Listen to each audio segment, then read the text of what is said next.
Hi, this is William Ramsey. Welcome to William Ramsey Investigates. On tonight's show, I have a very special guest, somebody who I've talked to the most on my radio show and YouTube channel. His name is Jim Smith. Has been following what's known as the Smiley Face Killings.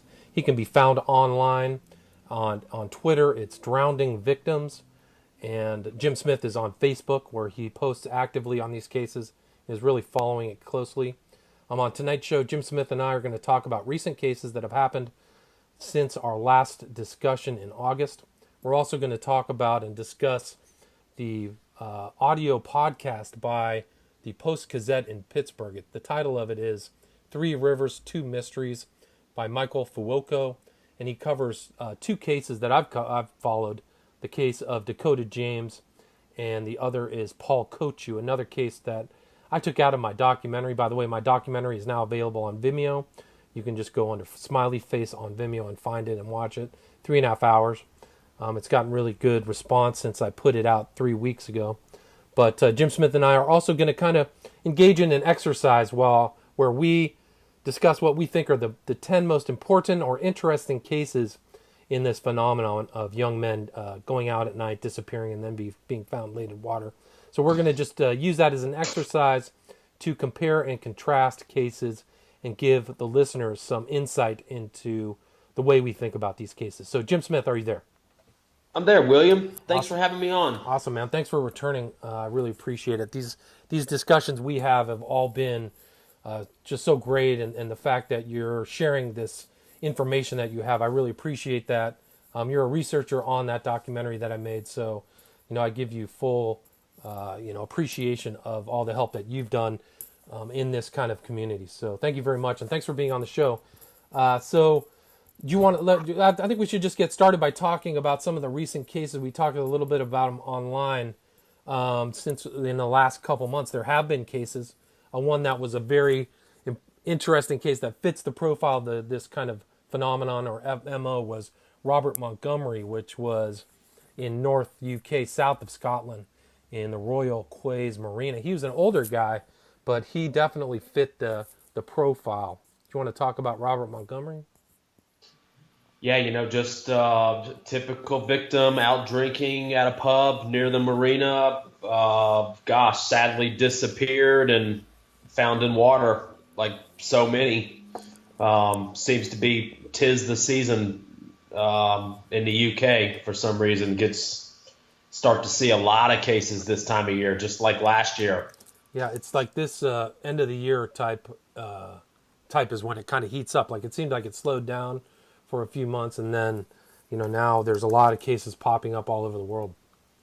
Every day almost. You're seeing like anywhere from what I've seen watching in 4 years, from right before Halloween until right after New Year's Eve, is just breathtaking. Story after story. Sad. And there's been victims recently or victim families who've reached out to you. Is that correct? Yeah, I mean, I will have families or friends reach out to me periodically as cases happen. But yeah, this recent family reached out to me, and it was actually in Mississippi. I was actually down there with friends for a bachelor party, and it was a mile from down where I was staying. I actually went and investigated the crime scene. The young man was found the week before, and typical case, young man out at the casinos with friends, disappeared. Sister filed a police report, and he was found in the ocean, unexplained. His family also very distressed. They think something's wrong, that he was murdered. His cause of death was drowning, as usual. The young man had no clothes on. He had his boxers on only. No shoes, no pants, no nothing. He wouldn't have been in the water that very long either. Fascinating. Yeah, and the craziest thing too is that exactly where he was last seen, there was another man 2 years before. He was actually a black man, though, the previous victim, but they were both leaving the Hard Rock Casino in Biloxi, Mississippi. And that was it. That was the ties back there. Is that bar and casino. Huh? Yeah, it was at the black gentleman was at a Young Jeezy concert. Again, concert. His family was staying at a hotel, and he never returned from the concert and was found the same day. And there was also another victim. I can't recall his name, but it was on the same day as the victim whose family contacted me in a previous year. Interesting. So there's been quite a few down there in Mississippi, right? Yeah, a couple. I mean, it's not as prevalent as others, but yes, in the Biloxi Gulfport area, for sure. And that Biloxi area is it's a bit of a tourist area, like it's a go-to spot, hotels, casinos, so it kind of fits some of the profiles of these other big kind of cities too. Oh yeah, no doubt. A lot of drinking, people not paying attention, on the water. Like I said, I was down there for a bachelor party. Just happened so be it that happened a couple days before I got down there, and I couldn't help myself. I was so surprised how close it was. And it was on a beach where there were like a marina off a beach, and no cameras, right. Parking lot, very easy to have brought somebody back and dumped them there without anybody watching them, right off the main strip. Yeah, and that's close to New Orleans. I mean, that's an hour's distance. New Orleans, maybe hour and a half max. I mean, yeah, pretty close. Yeah, hour and a half max. Yeah. Not pretty close. You're in kind of like True Detective territory. It's kind of like this. If you ever watch True Detective, which I reference in the documentary, it kind of has that feel. I love that. I love that show. Yeah, amazing stuff. The first season is amazing. Kind of helped inspire what I do. I definitely feel like looking into these crimes is like being in that kind of environment, the environment of these two guys from True Detective. Was it Rustin Cole and his buddy? I forgot their names. It kind of feels definitely when the scene where McConaughey has his map up, right? I've been there. It's crazy. Very great show. Yeah, incredible show. Really good writing. So I mean that's the other thing, and we'll find that out when we're talking about the whole Fuoco Post-Gazette show. That he says that these events are happening, and I remember it specifically from the podcast where he says it's only happening in the Northeast. It's happening off of the, what do you call it? The one of those freeways that's up there. Is it the I-70 or something? I can't remember. Yeah, one of those freeways, the I-90 killer or something. But yeah. And these cases that are outside of that area, clearly indicate that it's a far broader problem. We can get into the California cases, Vancouver cases. He conveniently left off all of the other young men just in Pennsylvania this year, right? The same deal. Young men, not just Dakota James Barrett, or Brad Poach, Barrett, right? Pittsburgh, all over Pennsylvania. Pennsylvania by far, I know you know this, but not everybody listening does. Pennsylvania by far was the most active murder state last year for these crimes.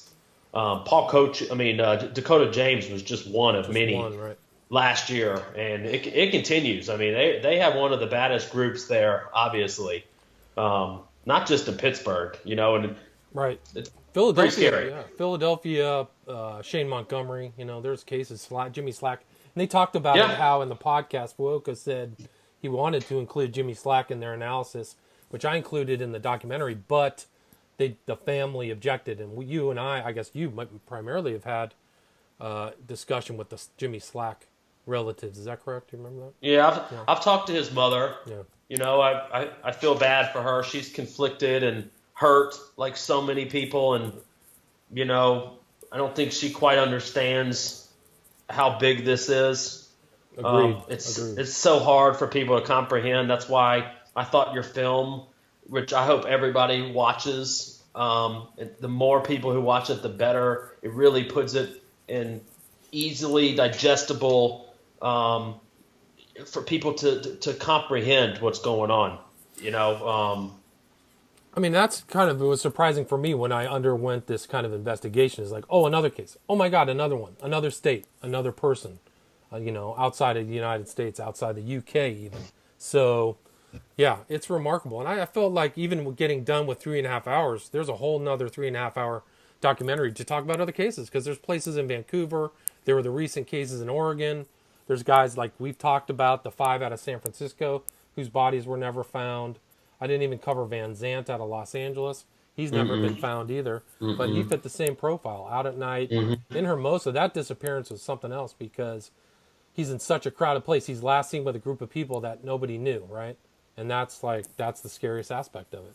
Of Gone. Yeah, gone. Yeah. So you could do a movie on probably 10 different sections of America. You could do a whole movie on Canada. You could do a whole movie on California, a whole movie on Georgia, whole movie on Boston, whole movie on New York. I mean, it's so prevalent, you know. I mean, you brought up, you know, I was disappointed in. If I could say one thing I didn't like about the documentary is that how can you bring up Paul Kochu and talk about Paul Kochu and not even mention, really even go into detail, Shane Montgomery? I mean, there were a slew of other young men in the same time. I looked it up today because I kept track and I wanted to see that month, right? Shane Montgomery was November 28th, and it wasn't just a couple, not even a week later. Kochu was December 13th. right. You know, So and close. there were others. There was like 4 others at the time of Kochu and Shane Montgomery in Pennsylvania, and they all vanished, and they all ended up in water. Right. Of Shane Montgomery, it's probably we'll cut to the chase at the end of the thing, but I included Shane Montgomery in the top 10 cases because he disappeared from such an easy area, a very short, very not deep river, very shallow river. Search for him. Every day. Every day. There's pictures of it, which I include in the documentary. They're clearly diving for him. They find his keys, but they don't find his body. You know, you would think you would find his body before you would found his car keys, right? For sure. Then he shows up, and in my documentary, I talk about how the police chief or whatever says, "Oh, he's found in 4 feet of water." So you could probably see him if he was there the whole time, you could probably see him from the side of the river, right? Just looking out close to the brewery where he was found. So, yeah, I mean, you're right. I think that's one of the shortcomings of that podcast, but I am impressed, and I have to give those guys credit at the Post-Gazette that they are willing to entertain the Smiley Face Killer theory, it's supposed to be a 5-part podcast. I think they're only put out 4, but they're talking about it like they didn't just discount it or make it a caricature of the theory. He actually says that there's these guys could be a larger, and he actually mentions, I think, the Kochu dad saying that his kid could have been part of that, you know, this kind of serial killing or this kind of phenomenon. So I have to give the, you know, Pittsburgh Gazette or whatever it was, you know, some credit, definitely. For sure. No, it takes guts to talk out loud. I mean, both families' disdain for law enforcement, I thought, spoke volumes. And I can tell you that I've heard directly from people who know the James family and that police flat out laughed at them when they brought up the Smiley Face Killer. And I've been on the record before saying that I really hate the name, because it takes away from the seriousness of what's happening, and that it's a caricature, and how, you know, it's easy to dismiss it as conspiracy theories until you are put multiple cases like your film is put in front of you. Like, I wish we could just get rid of that name altogether. Yeah, I agree. It drives me crazy because it's a misnomer. It's like a partial misnomer. While I think that some of those cases have that symbol, it's a partial misnomer for a larger phenomenon of young men being abducted and murdered or thrown in rivers. But you're right. It's been going on a long time, you know. We do know for a fact that smiley faces are still being left, though, at crime scenes. Correct. No doubt. Yeah, no doubt. There's close to it. I mean, I show in the Wilkins case in the documentary, there's a smiley face with a man stuck in a cage, which is really scary. Oh, I know it. Right on the route of where he was last seen. And that's another case where, you know, he disappeared and they checked the water and then his body magically shows up. So, but yeah, I mean, you're right. It's still happening. There's still. Yeah, I mean, I've mentioned to you before, and I've showed you, but there are 3 cases here in Georgia where I personally found a smiley face where a young man was found dead that I've taken pictures of, and at each case, the victim abruptly hung up the phone with a loved one and was found dead days later or weeks later. and where there's no other graffiti around. Right. So it's like out. I mean, that's the whole thing the FBI said is that it's a ubiquitous symbol, but it's not a ubiquitous symbol when it's found next to a young man who disappeared and then is found in water, right? Or like in Tommy the woods, Booth. Right. Right, where there's no other graffiti. That's it. And there's only one case here was a young man where I found stuff, and it was 4 years later, and it was right by a drain spout that went under the road, and he was found right there in the water. And when you go into the drain pipe, big smiley face right there. And that's interesting because they actually found a smiley face in Pittsburgh, right, on one of the bridges. Yeah, it's not an accident. Yeah, they showed the picture of that in the Post-Gazette, Pittsburgh Post-Gazette. They actually showed the smiley face. So that's pretty remarkable that they actually... And there's another one where it's a smiley face spray painted, right? And also by itself. So it's not even like in with other scribbling, drawings, or it's just... and maybe somebody out there in the public is screwing with the investigators, or just playing. Could be, but it's still there, and it's the same thing with what Zach Marr had the smiley face spray painted. And you just go on; it's all spray painted. Why isn't it painted? Why doesn't somebody go out there with some actual house paint? Because spray paint is a lot easier to carry a can, do it and run or get away, right? So, yeah, I mean it's pretty crazy, but yeah, I think that this Pittsburgh thing could open up more doors of inquiry and actually get some more interest in these kind of cases, which I think will be good.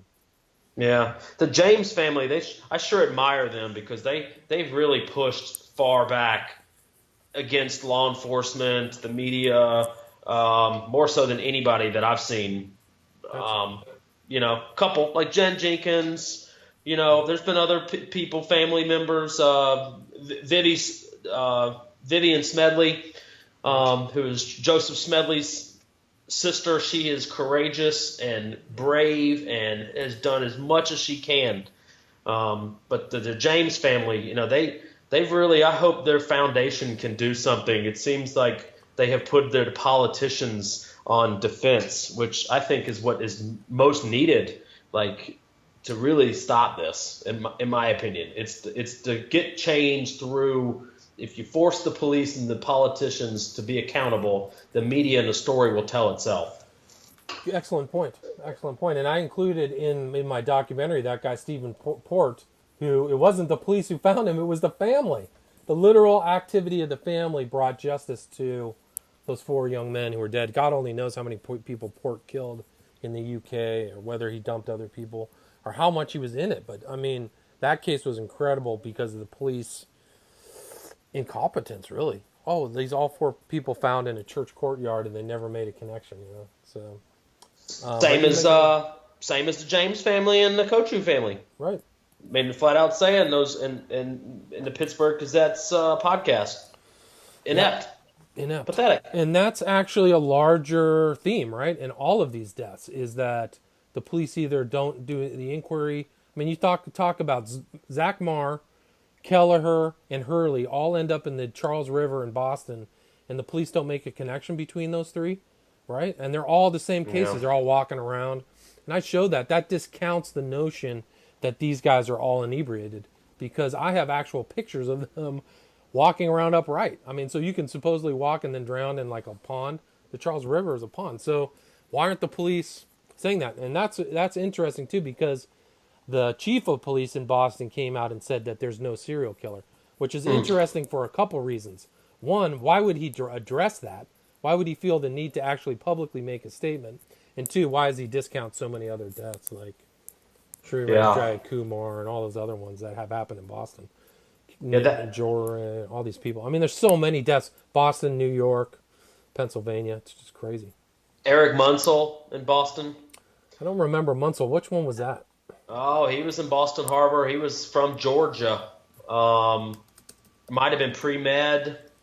Eric Munsell, for sure. He was a couple years old. But the police chief of Boston blocked me on Twitter for asking him questions. Wow, that's amazing. And bringing up specific parts of why I think that they're covering. Like when they were looking for Zach Marr, right? And how they were looking in the exact same spot where another victim had been found. Right. And they go immediately to the spot where other victims have been found and are searching there with the sonar. And say, it's not suspicious. We're just looking for no reason. No, You're looking there for a serious reason. They know. I absolutely believe that. I believe that law enforcement knows. I can tell you that here in Georgia, that my list of victims of young men have been put in front of high-ranking officials, and they dismissed it. Dismiss it, yeah. That's crazy. I missed the Eric Munsell death. That was another one that just from Georgia. From Georgia, right? That may be it. Is because they didn't report it because he wasn't actually a local resident. Oh yeah, that guy. Yeah, that's incredible. Oh, for sure. So many. What's really wrong, besides the police being inept or refusing to even investigate, is when young men are going missing immediately. They've been abducted. This is part of why I do this. And that the police won't even take the family seriously, won't even let them file a police report, and their victim has been abducted, right? Their son has been abducted, and that's like the most valuable time, and it is wasted. And people act like nothing could happen, even after 20 people go missing in an area like Boston, right? I mean, how many people have to die before they're taken seriously? It's a great question. Right? It's amazing. It's kind of like what's going on in Wisconsin. Right. So you want to talk about the recent cases in Wisconsin? I do. Yes, okay. I think it's very important. Do it. Tell us about the cases. Well, I mean, there's 3 young men missing in Eau Claire, right? Is that how you pronounce Eau Claire? Eau Claire. Not sure. Which is right outside La Crosse. It's a college town. Has a history of many, many young men. In fact, some people think that, I've been told, that when the River Watch started in La Crosse, which La Crosse has about 20 victims, maybe more, in 10 years or 15 years that this has been happening, that when they started the River Watch, the killers moved to Eau Claire. Gotcha. And that's when murders started happening there. So in the past, I guess since October 20th, there's been 3 men. Blake Mares, he's 23 years old. He got out of a car, was running from police. He has not been seen since. Okay, maybe it doesn't seem suspicious, except for so many other young men have been running from police, and they ended up in the river. And it's not police brutality. Something's up here. The second man, October 28th, before Halloween, Brandon Felton. He's 25. Right. He has just vanished. They're looking for him on Facebook, right? Isn't there like a Facebook page for Brandon? Oh yeah. I've been contacted by his people that know him, asking questions. Mm-hmm. And then on November 10th, Byron Reese, who's 33 years old, he has also vanished. Near where this is all in the same area too, by the way, all within very similar, close to the park over there. Uh-huh. And they had a victim 2 years ago, I guess Caleb Gustafson. Gustafson, yeah. Who was found, he was a young man found in the pond there in the park after a couple days. Right. It's possible one of these boys is going to be in that pond. Well, there were other ones in Eau Claire that I talk about in the documentary. Oh yeah. I think it was, who ended up there? I got to remember these names. There's so many. It's hard to keep track. It's like Josh Snell. Does that sound right? Yes. Snell, Sontag maybe.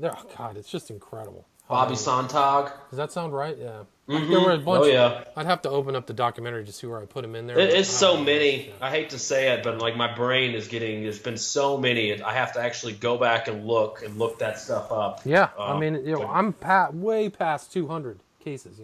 To try to keep track of the names, dates, places. But Eau Claire was definitely a hot spot, Yeah, so the police are searching right now, and they're looking, and the media and law enforcement are trying to say that nothing's wrong, but obviously something is wrong. 3 men within a month are missing in the same area in a city with a rich history of these drowning abductions. Right. It's interesting to watch because They keep trying to just say it's alcohol or accidents, but it just keeps happening over and over and over again. And be interesting to see where all three of these young men are found. Yeah, I mean, you and I have talked offline about how many times you've followed these cases and then talked about their abduction and then followed up and found them dead in water. And your list is like 50 men long or something, right? Over 50? Yes, for sure. I know that's going to shock people, but it is on my Twitter feed. I've been doing this. I've had my Twitter feed open for I guess 3 years, 3.5 years. It's over 50 times. I mean, many times where I'll see a story. I know it's an abduction. I will warn reporters locally and tell them this is an abduction. This is where he's going to be found. A week later, found exactly found where in I told water, them. right? Found in water, mysterious death, families distraught, no answers, mad at police. I mean, It's the same one after narrative. another. Yeah, same narrative. It's crazy. It's so amazing. Yeah. Been very surprised. I told you offline the other day. I'm surprised that I've done that so many times, and so many reporters or even police. I started doing it to police on Twitter, and I would think that police would come to my door, right? How do you know this? How are you doing this? Right. And nobody. In fact, a lot of times reporters will just block me. I mean, that's an interesting. I would think that this story is such a huge story. Why hasn't the national media or anybody picked up on it? And maybe it's a lot like, I mean, these current stories that are coming out. Can you compare this story to Weinstein? The fact that Weinstein was involved in all kinds of shady stuff for years, and then at some point, it was okay to tell that story for one reason or another, political reasons.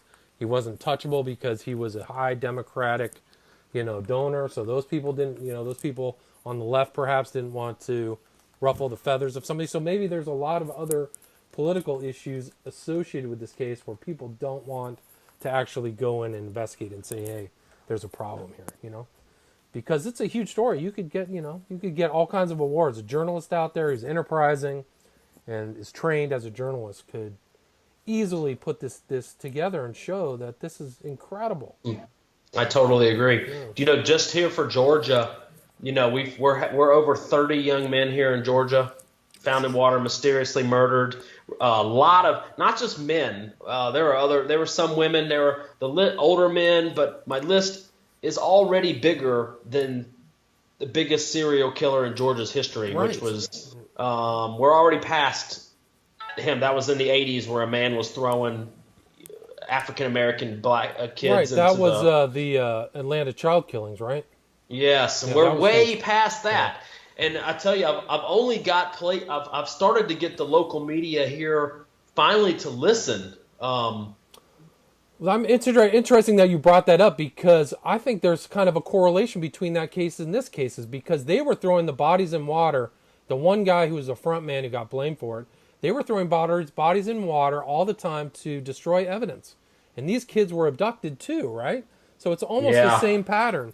They had and there was, I think the guy's name was Cisco Streetlove, was an investigator into that, and Ed Opperman has interviewed him. It's probably a very interesting case because there was groups of people involved in that case, and that one guy, I forgot his name, was the front man, but there was supposed to be a house in Atlanta where they were enticing these young kids to go there, and that's when bad things happened, Wayne Williams. Wayne Williams, right. And Wayne Williams. He's a pretty sharp customer. I mean, they busted him because the reason why he got caught too, which is interesting, and you and I have talked about this online, is somebody got smart and waited at a river and waited for a body drop. And there was a cop on a bridge who heard the splash, and they got the car nearest to it, and it was Wayne Williams. And that's how he got busted, right? Do you remember that part of that story? Oh, of course. No, absolutely. No, I know it well. We are way past even his number of victims here in Georgia. And I think the kids were 28 too. There were 28 kids or something in the high 20s. And the interesting thing is that they know, I think the fact of that, if I remember correctly, it couldn't have been Wayne Williams, because after he got arrested, there were a couple more cases. Do you remember something like that? I don't. I was so young. Yeah, I don't remember it very well. But that was interesting too, because it fits into this kind of phenomenon, because the people there were wondering why the cops were so slow in addressing the problem. If you remember that, the public was in an uproar. Why can't you do anything to stop these killings? So it's similar to the kind of SFK type situation, where people are like, why Yeah. isn't anybody doing anything? Can't you figure this Yeah. out? That this is similar to other cases. It's similar to the Atlanta child killings. Except for his children, yes. Right, but I would say the MO is the same because they're finding a place to abduct the kids. They're kept for a while, and then they're clearly, Yeah, done in poor. It with was everything. mostly lower income, poor black children that they were preying on. Right. Yeah. Yeah, that's crazy. That's amazing. Yeah, so one of the cases you turned me on there was with Naz Rahimi. That's an incredible case out of Atlanta that I had somebody who watched the documentary who knew of Naz. He was that shows the global reach of the power of the internet because somebody was from Perth, watched my documentary, and said he was a friend. Naz Rahimi was a friend of a friend, and his parents don't believe the cop story. They don't believe the cop story of what happened. So I found that to be very remarkable. I mean, I can read. Can we talk about that real quick? Yeah, let me just read this quote if that's okay, and then we Go can ahead. talk about it because this is what he wrote. Wow, I can't believe one of the victims is from Perth, Australia. Perth is my hometown, and I just can't believe it. Who would have thought a documentary that is based in the USA and UK have any link to Perth? That is all the way on the other side of the world. Naz Rahimi was a friend of a friend, and he had told my husband that the family believed that he was kidnapped and murdered. They didn't believe the police version of his death. I feel so bad for these tortured men. So many sadistic, evil people out there, and the most scariest thing is they look just like your ordinary Joe next door or a college professor. They live amongst us. Jesus is coming back to separate the goats and the sheep. God bless the living and the dead. Thank you for your hard work, William.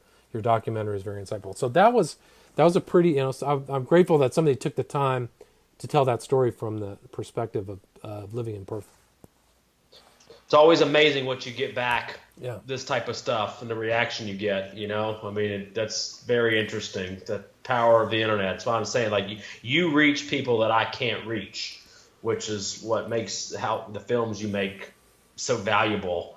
Well, thanks. Nas was one of those cases that I predicted, right? That immediately when he went missing, that I knew where he was probably going to be found in the park that where he was supposedly at, and they found a body a week later, and then they took him almost a month to identify it. That's amazing. That's like Yeah. pure incompetence. And that's another case too, though, is like, people think that there's no trauma in a lot of these cases, but that's really not true, especially the last couple years. In fact, Nas had so much trauma that police suspected that he was hit by a car and somehow wandered and fell into the creek there. I mean, and you can't find that anywhere online. That was the official story when it originally released. That has been scrubbed from the internet. Wow, it's just incredible. And that case, we know that there's a smiley face associated with that case. When was Rahimi's case? I can't remember offhand. It was last year, or was it this year? No, it was last year. Last year. Yeah, last summer. And the people who are around him, didn't they have multiple stories about his disappearance? Like he ran off, and then we were with him at the park, and then he ran off, and then he was found. So it's just incredible to believe that the cops believe those people's story. It's just amazing. It's awful what it is. Yeah. I mean, the people who supposedly he was with, Nas responded to an ad on Craigslist. He was visiting from Perth. He was going to rent someone's couch and became friends with these people. And when they saw me posting on Facebook about the body being found before it was even announced the people started reaching out to me. It was his friends asking me how I knew, and telling me strange stuff about the case. About his personal belongings being found on the creek there supposedly by one of the friends, and they were all posting the same stuff on Facebook. Very suspicious, I would say. Yeah, that's off the charts for me. Off the charts suspicious. And there was other things that, in the documentary you can see just incredible correlations to other things I've researched, and the people he was around were hyper sketchy. I mean, just fetish stuff, all the stuff that correlates and fits into a lot of these cases. Oh yeah, very crazy. Tried to lure me a couple times. Told me that they were told that Naz's shoes were at a gas station.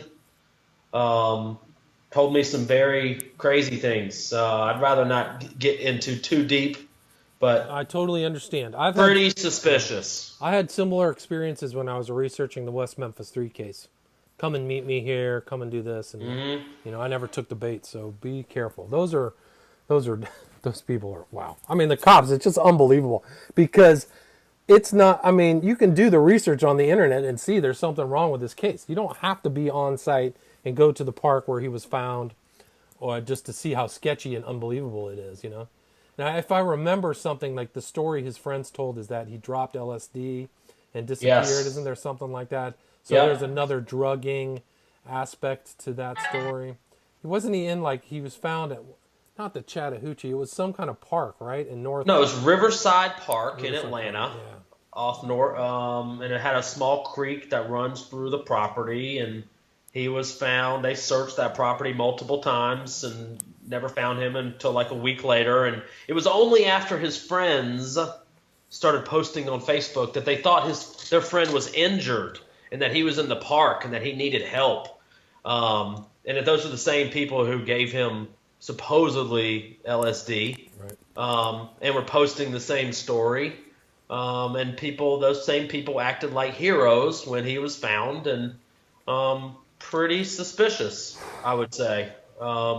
It's just unbelievable. That case is unbelievable. It's bad, very bad. It's on my list of 10. Yeah, mine as well. Very important to me. Mine is the top 10 as well. So we've covered, for my top 10, Shane Montgomery and Naz Rahimi. Mohammed, his real name was Mohammed Rahimi.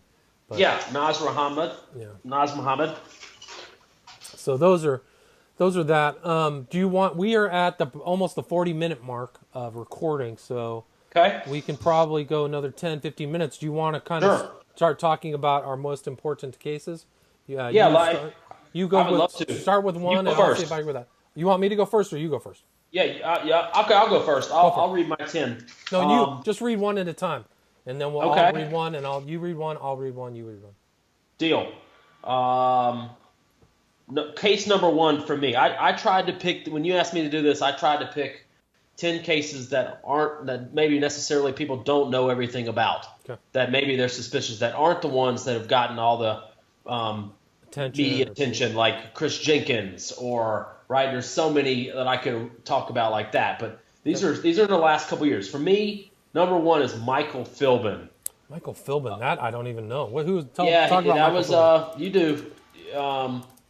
It was in, again, Wisconsin. He was the son of the offensive coordinator for the Green Bay Packers. That's the right. Green Bay Packers were the defending champs. They were playing the New York Giants, and it was the offensive coordinator for the Packers. Their son, he was murdered, leaving a party, was Right. thrown in the river. And that was the case that turned everything for you. That was the beginning of your journey on these case histories, right? Wasn't it the Philbin Correct. case? I saw them on Sports Center at 9:30 in the morning. Linda Cohn, in her own words, saying that people heard somebody screaming for help and they couldn't find him, and then they found him hours later drowned. Wow, yeah. That's I mean, amazing. I've never, that's that day I went to Footprints on the River's Edge and started reading about all of the young men in Wisconsin, and then that's when I put everything together, that how big this was. And that's still there. That website, Footprints of the River's Edge, covers 200 cases maybe all over the country. It hasn't been updated in the last year and a half, I think. But No, it's a years. great, years. I mean, Okay. It just yeah, shows the people it's running still- it are just too busy with their own lives. They don't have enough time. But You can't blame them. I understand that. Yeah, so Yeah. Michael Philbin is your first. My first case of importance, maybe talked about a lot, was Patrick McNeil, New York, victim 0, referred to as possibly one of the earliest cases known. And he was fit all of the things. He was out drinking, disappeared, he was found in a water treatment facility south of Manhattan Island. And it wasn't until 12 years after he was found that his parents got the autopsy, and he was tortured, blowtorched upper head off of his body. That was also a case that involved Cyril Wecht, who looked at the autopsy and said that he was killed before he went into the water. That's a case studies and drowning forensics case, and Gannon and Gilbertson did a great job analyzing that. But I think that if you're looking at this from the beginning, that's a good starting point, is the Patrick. Oh, for sure. So that's my first For one. sure. Great case. So long ago, right? Yeah, 98 or 96? 98, I think. 97. Yeah. So yeah, one of the early been a lot more young men in the same area. In fact, one of the kids on my list was Anthony Urena. Urena, yep, that's right. A good one, yep. Same area, part of town. This was 2 years ago on Thanksgiving, just like Shane Montgomery. Right. Left the club, was found stumbling. You covered it in your documentary about the two cars following down a one-way road, and you could see Anthony stumbling. And then a month later, on Christmas Day, Anthony was found in the Hudson River, naked, murdered. 3 feet of water. His relatives said, "How did he drown in 3 feet of water?" And he was on the opposite side of Manhattan Island. So when he started, he was on the Harlem River side, which is the east side. Somehow he made it to the Hudson side, which is the west side. On the other side of the Hudson, in Hoboken, that's where he was found, which a lot of people are found in Hoboken too. So yeah, that's a great case. Yeah. Ton. Urena was one of my alternate top 10 cases was Urena. So then my second case is Nate Kapfer. That's Wisconsin. Kapfer is another it's another case studies and drowning forensics case. The reason why Kapfer was important to my understanding of this case is he was La Crosse, Wisconsin. But he was found outside of the main tributary of the Mississippi River, south of La Crosse. But Gannon and Gilbertson said he was frozen, and he was still frozen or thawing out when he was found, which indicates abduction and somebody holding on to somebody. So that's my kind of second case in importance. Is Kapfer. Gosh, so many victims found frozen. Yeah, crazy. My number 2 on my list is Cullen Finnerty. Football player, was on Memorial Day weekend. Michigan, right? Yep, in Michigan. He was one of the best quarterbacks in Division II history. Right. Pretty big guy. Outside the realm of size, guy was 6'3", 230. Was fishing over, again, Memorial Day weekend, was with his family, very close by. He called his wife in a panic on his cell phone and said, "These people are following me." Again, pretty big guy to be scared. Yeah. I met these people earlier today. They're following me. I need you to come get me. He was in a panic. And his family dropped what they were doing, tried to go down and find him. He was in like a paddle boat fishing, probably like a quarter of a mile down the same river. He vanished. His cell phone pinged 11 miles away north. Right, that's right. Hundreds of people searched for him. Huge. They found him search, yeah. exactly where they had searched nearby, in the grassy field, face down. Face down, right? Yeah. Face down. He people had heard screaming. The owners of the property, like a big group of people hollering and yelling. Right. And he died from cause of death choking on his own vomit. Right. Supposedly choked on his own vomit. Right. Yes. Yeah. Absolutely. He was a very big Christian. Right. Family man. He had kids too, right? 2 kids. Doesn't fit the profile. Yeah.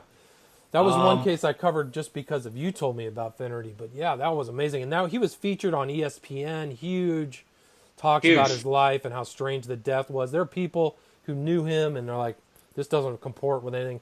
Granted, he had a pharmaceutical pill problem and probably had some form of CTE, but that doesn't mean that he went and ran and fell face down on his face and then choked on his own lung. It more fits with somebody being abducted and tortured, that kind of thing. Tortured. And I will tell you, and I know I can confirm that I spoke to the pathologist who examined his body, and he confirmed that Cullen was only deceased less than 24 hours, and he was missing 72 hours. Right. Had no trauma, except for like branch scratches on his body, like somebody had drugged him. Was found right off a road. That's right. No, Pretty interesting. He would have heard people were calling for him.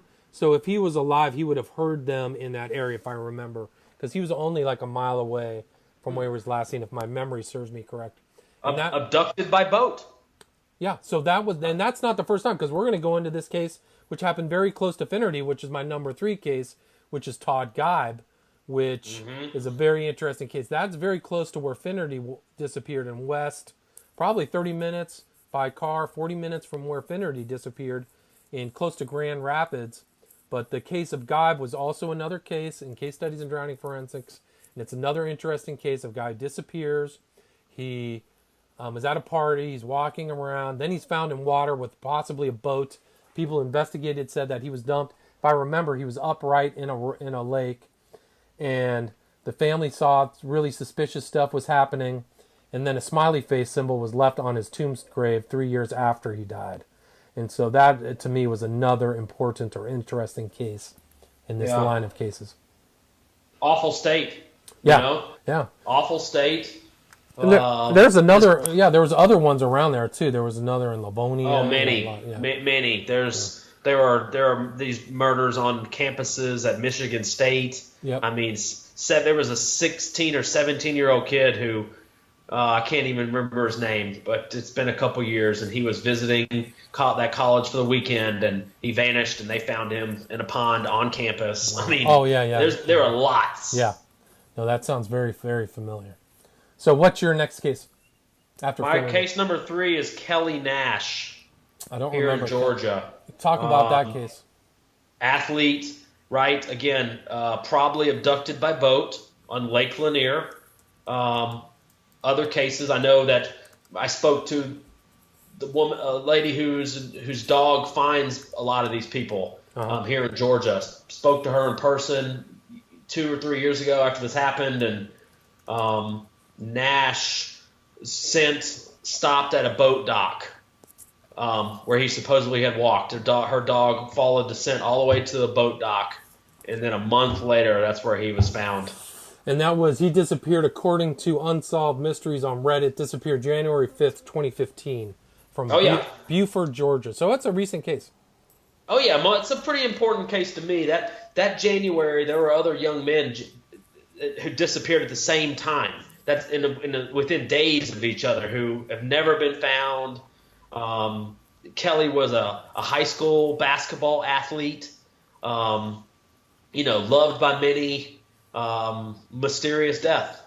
That's interesting. They say it's related to the Samuel Waters disappearance.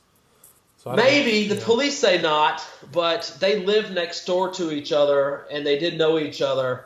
And they say that there's a gentleman who has been indicted for the Samuel Waters case, but they haven't found a body. They haven't found anything. Waters' phone pinged last by the Buford Dam, which there have been multiple young men found by the Buford Dam up there off Lake Lanier. Fascinating. That's amazing. Yeah, the Kelly. Yeah, so many cases. So my next case was one we already talked about. That was Naz Rahimi. That was my 4. So, and that's for all the reasons we talked about. It's an important case, a recent case. One with Naz Rahimi was sometime last year. I'm trying to remember. I can't even remember the dates. May 2016 was when it was found. May. Yeah. So that's my next. What's your next case after Nash? It's actually a twofer. It's the murder of Mason Cox and David Wood on Lake Lanier. Best friends, vanished. There were multiple men in the same week here in Georgia that were found murdered. But those two, you rarely see people killed together by these people. It does happen. They had trauma. They were found exactly where they went missing a week later. Right, they were checked. GBI searched for a week with sonar. It's a small pond too, right? It's a small lake or whatever they were in. If I remember correctly. And the worst part of it all is the last Facebook post on Mason Cox's Facebook post at the exact time that they supposedly went missing, and it says, "I'm not afraid of death. I'm curious of what's next." Something super suspicious, right? Yeah. Absolutely taunting, in my opinion. Didn't you say that one of those guys' teeth was like punched out or something, chipped teeth or something? Was that the case? Oh, or was it worse. Yeah. The mother of Mason Cox told me that his nose was broken. He was missing teeth. He had bruises. He looked like he had been beaten. But reported by the media and police, no trauma. Right. Interesting. You know? Yeah. Because that's what happens is the cops tell the media no trauma, knowing that there is trauma and keeping it from the public eye. That's my belief is why these cases are reported as no trauma. It's not because the police know there's no trauma. It's because they don't want to tell the public about it. That's why that's consistent through all those cases, in my opinion. Yeah, I remember it's true. That was one of the early cases I researched last year when you and I were chatting. I remember the Mason Cox David Wood very well.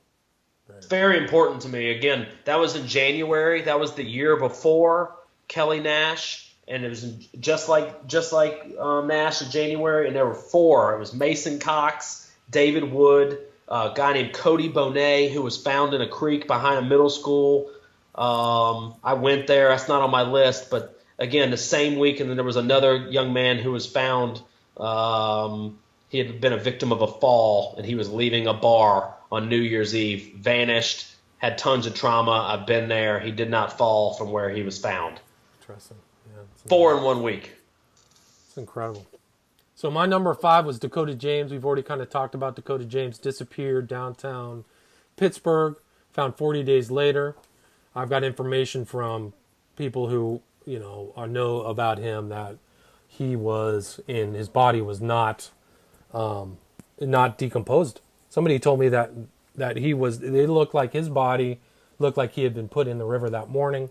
And I showed conclusively in my documentary that the police had searched that area downstream on the Ohio that weekend. I think he was found on a Monday morning, which is fairly common, like somebody dumps a body late Sunday night. In that case... With a boat. Right. So there's your boats again, right? So, but that case is covered in what we talked about earlier, Jim, the whole Pittsburgh Gazette, just to kind of bring that full circle. So Dakota James, we've already talked about. The good case. It's an important case, Yeah, I think you so. know? And Cyril Wecht is involved in that case as well. He's from Pittsburgh, by the way. I didn't know if you knew that. Cyril Wecht is from Pittsburgh. No, I did not know that. I mean, I'm a fan of his work. Yeah, me too. Hopefully he can bring some attention to this and won't just stop here. That's the most important thing. Yeah, I agree. So what's your next case? My next case is another Atlanta case. This is actually the first crime scene I've ever went to. It was the case of Corey Goodwin, who was leaving a bar, was a popular DJ, vanished, was on the phone with his loved one or a friend, actually, said that he was in a car accident and he had to call her back and got off the phone. He was found 2 days later in a creek under a bridge where his car was. Cops said that he was drunk and he fell. He couldn't see. But I know that's not true because the golf course where he was found, the groundskeepers found him 2 days later. They would have found him Monday morning instead of Tuesday morning. Again, somebody else with lots of trauma. Police tried to say that it was just him being drunk, except for his bumper was way back on the road and his car was parked up near the bridge. Interesting. I found a smiley graffiti there on the bridge by itself, fresh. You had it on your movie. I have no doubt in my mind that case is involved. Interesting. That's fascinating. So there's a hotspot in Atlanta. There's a lot of things going on there. So my next case is Joey LaBute, Columbus, Ohio. Fits the same profile. Was at a bar. Owned the same owner of that bar across the street was a gay bar. Joey LaBute was on a gay dating app. Stepped outside the bar, disappeared, and then was found in water. And that was one of my early cases for me, this was last year, 2016. It was one of my cases where that was like where everything snapped. Like, okay, this is happening, because I had known when he disappeared. Like, and I said, if he shows up in water, I'm gonna just freak out. And sure enough, he showed up in the Scioto River in a very like, there was no current. It was off the main tributary. It was actually kind of a pond off the tributary with no discernible current. And so it was clear that he was dumped, and you could see through the water, actually. It was very clear, shallow water. And so Joy the Butte for me is, I think for a lot of people, an important case because there's so much there. And this is another case where none of his cell phone records were ever divulged to the public. So, and I think that was important because he was supposedly either on Grindr or some other gay dating app. Just vanished at the club he was at, too. Vanished. His car was still there. Right. So people were like, well, his car's still here. What's going on? And that was a very familiar area for him. He had grown up in Columbus. And one of the oddities of his case was that the Arnold Schwarzenegger International weightlifting event took place the weekend he disappeared. So there was like a whole bunch of 12,000 or 20,000 people from out of state were in town. He texted gibberish. That's the right. Same way Dakota James did. That's right. It was like JSTNIOJ or something. Yeah. So Great case. Yeah, that's again Columbus, right? Right. So many. Just can't mention Columbus without mentioning Brian Schaefer. Schaefer right? disappeared from the bar, right? Not on one of our lists, but all-time case. His body was never found, but he was a strange case too because he walked into a bar and never left. So it's an important disappearance. He was a young guy, fit the profile. The only reason is like his body was never found. If it was found in water, it would be different maybe, but definitely could be exactly one of these cases. It sounded to me like he was set up, like lured into a bar, and there were bands playing there. The kind of same thing like Tommy Booth. Something sketchy happened to him. Somebody pre-med, yeah, pre-med. Again, smart, medical, right. Just like Paul Kochu. Right? Paul Kochu was a nursing student. There's been a lot of pre-med students, other nursing students. Right. I mean, that's amazing how many of these lives were cut short. Promising people, Chris Jenkins. A lot of these guys are promising. You go through smart young guys. Not all of them, but definitely a lot of them. Majority of them, top-notch guys, snuffed out. Yeah. Crazy. My next case, I have Shane Montgomery. We already talked about Shane. He's on my I will list. tell you that he was found there's a street where he was found, and on that street is Smiley's Cafe. That is confirmed. Wow, that is not a rumor. That is, I've looked it up. You can Google it. Smiley's Cafe. Wow, that's incredible. Where he was found, not far from everything. My next case was Naz Muhammad. We already talked about. Number 8 I had was Thomas Beerson. Beerson, I don't remember Beerson. Yeah, you do. It's a very popular case. He was a student at North Dakota State. He tweeted, friends, I have the tweet saying, please find people, come find us, or we're going to die in the middle of the night. And he vanished. It was a big case. He was found face down in a parking lot, days later beaten.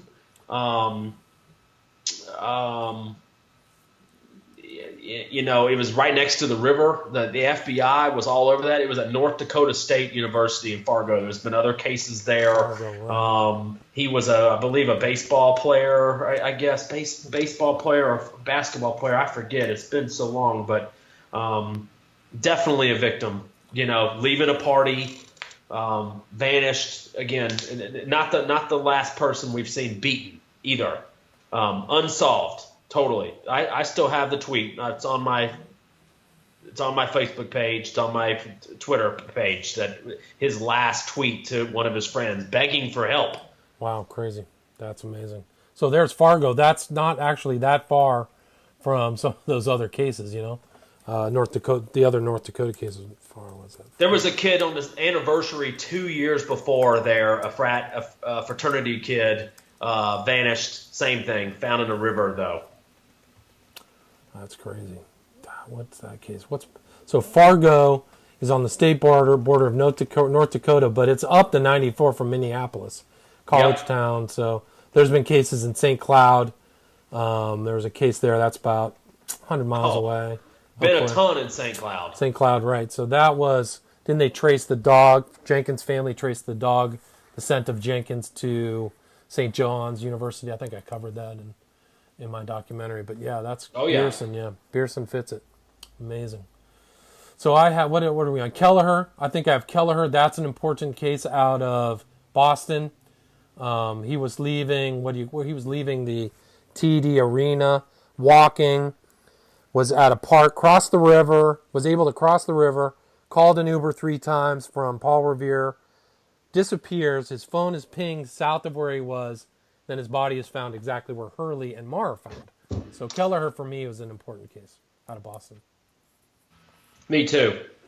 So that's, do you have any other things on your list? I got 2 more. Okay. I got David Gherkin. No, I don't remember David Gherkin. David Gherkin was at the Buffalo Bills Miami Dolphins football game in Buffalo. Right. Yes. He was kicked out of the game for no reason, being intoxicated. Right? Sound familiar? Yes. Got cut off from his brother. Said he'd meet his brother at a bar up the street from the stadium after the game. He left. Was found days later near the stadium in a creek. And it was same deal, no trauma. Said it was drowning, and it was, a strange part of it is that it was he had to climb over a fence even to get into that creek. It sticks out to me because there's very few of, again, leaving a sporting event, just like what you did, what about Kelleher. Right. Kelleher and Hurley both came out of the TD Arena, yeah. So it's like a common thing, and yeah, it's amazing. There was a serial killer that Ed Opperman talked to the mother of. I can't remember his name. He was African American, but his trolling ground was these events.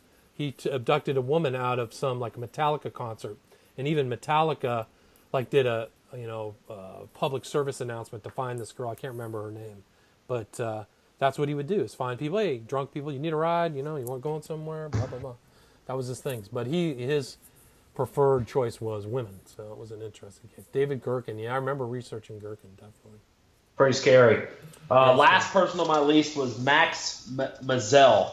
Max Mazzell's father is a ESPN writer. This was in Albany, New York. Albany, yeah. Yep, he was a 21-year-old kid. This is a couple years back.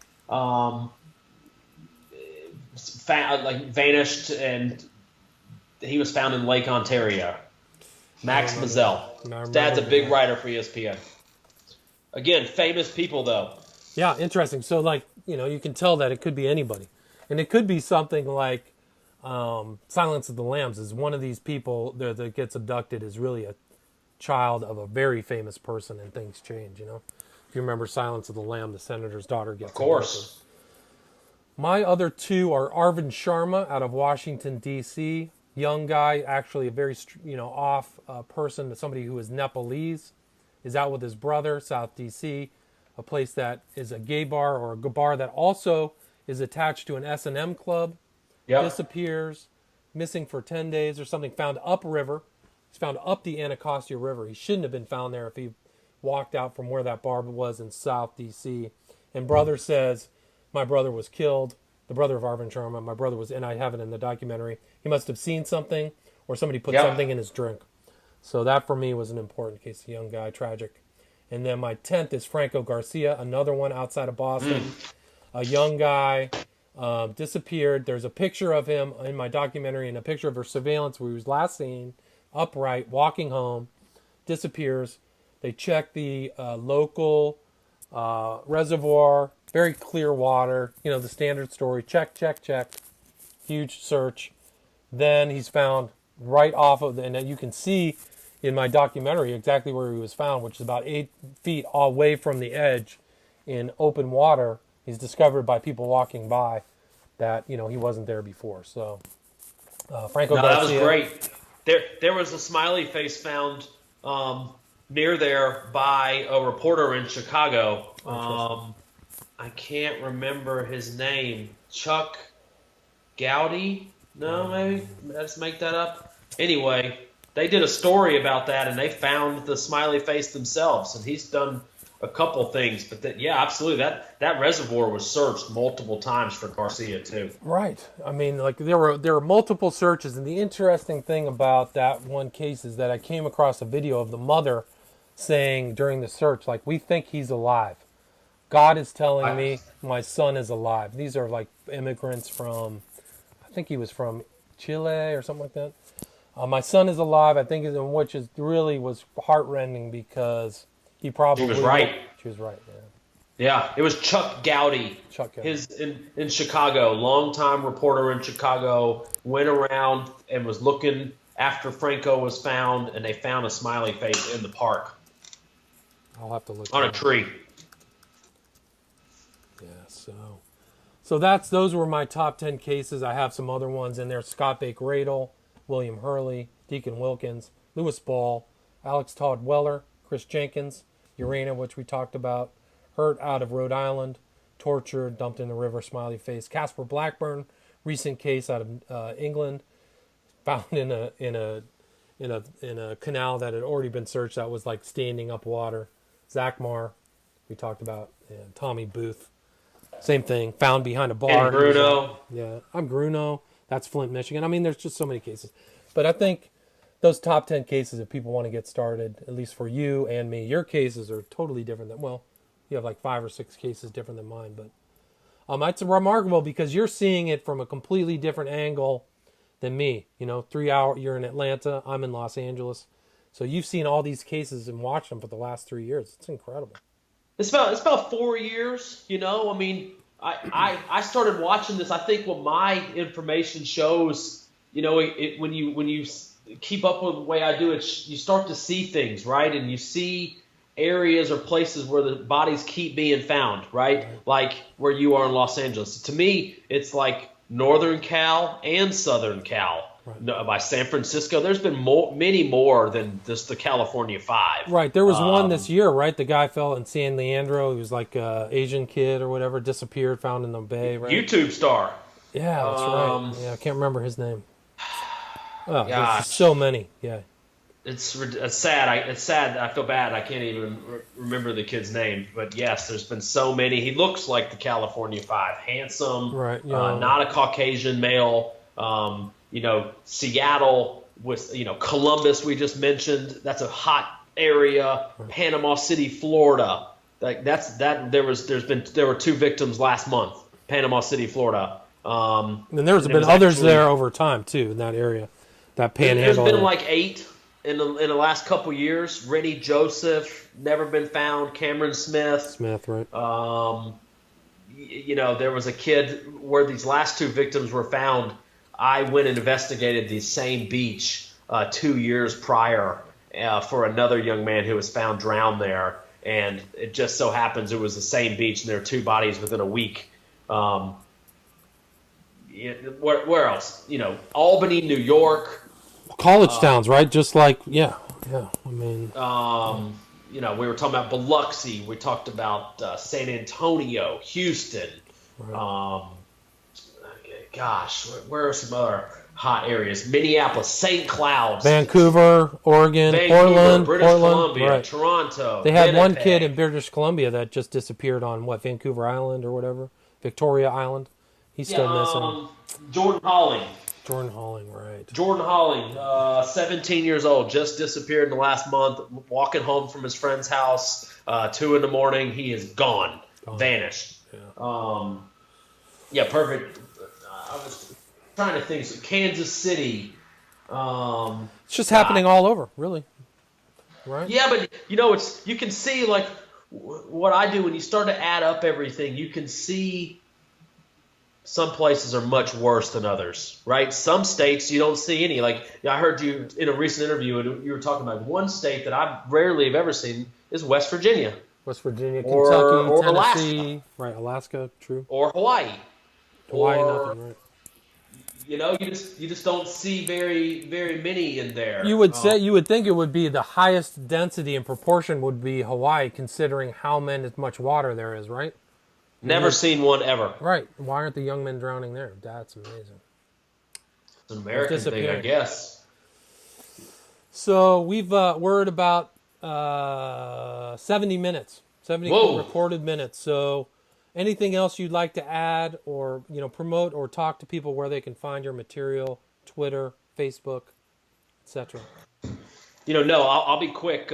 Thanks again for having me on. You can find me at Drowning Victims at Smiley Face Cult on Twitter or on Facebook at Jim Smith. I have a group that's Smiley Face Killers America where I post victims. I just would, I hope people will learn more and talk to their kids and their friends and explain to them that what's going on, that even if you don't believe us, at least be aware of it, right? Just because this wouldn't happen if people were more knowledgeable and kept safe. I agree. That's an excellent point. I think that men that think that they can walk home alone late at night and nothing bad would happen to them. And I think that needs to change if young men are going to continue to live long lives. But Jim, you've been doing great work. I really appreciate all your research. I appreciate all your efforts. I know you do this on, your free time. So you're doing really awesome work, and I just really appreciate your work. So people, go check out Jim Smith on Twitter, Drowning Victims, or on Facebook, Smiley Face Killers America, or you can look him up on Jim Smith. So that's how I found him, I think, or looking it up. But Jim Smith, thank you very much for being here. I really appreciate it. Have a good night. Thanks for everything, my brother. All right.